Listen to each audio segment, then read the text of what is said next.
अनु और आर्या पहुंचने वाले हैं मोहल्ले में और जैसे मोहल्ले में पहुंचते हैं पगफेरे की रस्म के लिए तभी यहाँ पे यशवर्धन की नज़र पड़ जाती है आर्या सर पे। और आर्या सर को देखकर वो इतना डर जाता है कि वह भाग कर वहाँ से रोने लग जाता है। आने वाले एपिसोड में आपको देखने को मिलेगा कि यहाँ पे फाइनली अनु का जो मुँह दिखाई का रस्म होता है वो यहाँ पे पूरा हो जाता है। और यहाँ पे देखेंगे पास खड़ी यहाँ पे मानसी बहुत जेलस हो रही होती है, क्योंकि यहाँ पे देखेंगे गायत्री माँ उसे बहुत ज़्यादा रेस्पॉन्सिबिलिटीज़ दे रही होती है और जिम्मेदारी देने के साथ साथ उस पर भरोसा करती हुई भी दिखाई देगी, जिसके कारण मानसी और मामी दोनों काफ़ी जेलस फील हो रहे होते हैं। इधर कमरे में आर्या सर इंतजार कर रहे होते हैं कि कब अनु आएगी और वो अनु से मिलेंगे।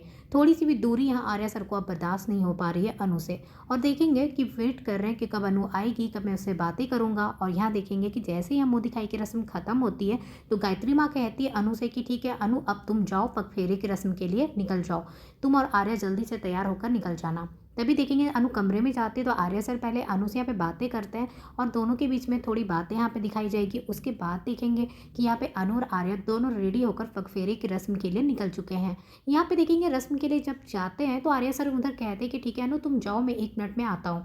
और जैसे अनु यहाँ पे पहुँचती है पूरे मोहल्ले के लोग अनु को देखकर एक्साइटेड हो जाते हैं कि अनु आ गई है। सब लोग दौड़ कर अनु से मिलने लगते हैं। अभी अनु की नज़र पड़ती है यशवर्धन में, जो सामने खड़ा होता है पर अनु के पास नहीं आ रहा होता। अनु उसको जैसे दिखती कहती है अरे आप यहाँ पे खड़े, आप ही आइए ना, और उसका हाथ पकड़कर उसे वो भी मोहल्ले में लेकर आ जाती है। उसको जैसे देखती है तो अनु कहती है कि उस दिन उन्होंने मेरी मदद की थी ना, इसलिए मैं चाहती हूँ कि मेरे पगफेरे की रस्म में ये भी रहेंगे।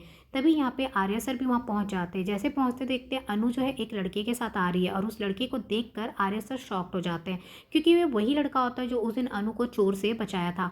और वो लड़का तो जब आर्या सर को देखता है तो देखकर इतना घबरा जाता है जैसे कि उसे देखकर पता नहीं क्या देख लिया हो। वो काफ़ी घबरा कर वहाँ से भाग जाता है, जिसको देखकर अनु शॉक्ड हो जाती है।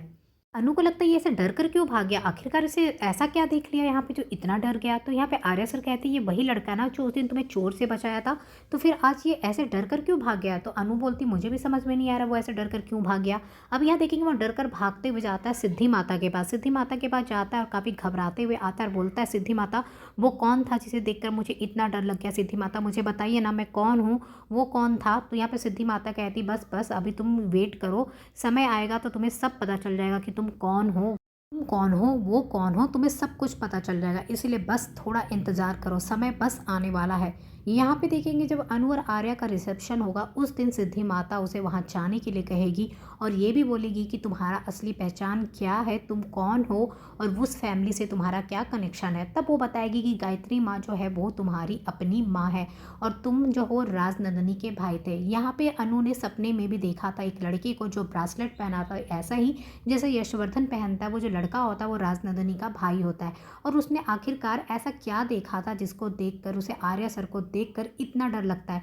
तो यहाँ पे कुछ राज है जो हमें आने वाले एपिसोड में ही पता चल पाएगा कि आखिरकार यशवर्धन क्या देखता है जो उसे इतना ज़्यादा डर लगता है। अब यहाँ पे देखेंगे यशवर्धन की जो एंट्री है रिसेप्शन के टाइम हो जाएगी और यशवर्धन की सच्चाई सबके सामने आ जाएगी कि वो गायत्री देवी का बेटा है। दूसरी तरफ मीरा जो है बहुत परेशान हो चुकी है कि मैं करूँ तो क्या करूँ आर्या अनु को अलग करने के लिए। तो जलंधर को कॉल करके बताती कि मैं आपको बता देती हूँ कि कैसे आपको उस पार्टी में एंटर करना है, एक बार आप वहाँ पे आ जाइए, फिर आपके जो प्लान है उसे आप अंजाम दीजिए। इस बार आपका प्लान फेल नहीं होना चाहिए क्योंकि आप कुछ कर तो पाते नहीं हो, बस यही यही कहते रहते हो मैं ये करूँगा मैं वो करूँगा। तो फिर जलंधर उसके ऊपर चिल्लाता और कहता है मैडम आपको पता नहीं आप किससे बात कर रही हैं। उसके बाद देखेंगे जलंधर कहता ठीक है बस मुझे वहाँ पे एक बार अंदर आने दीजिए, फिर मैं बताऊँगा कि मुझे करना क्या है। अब ये देखना है कि इस रिसेप्शन में जलंधर क्या करने वाला है।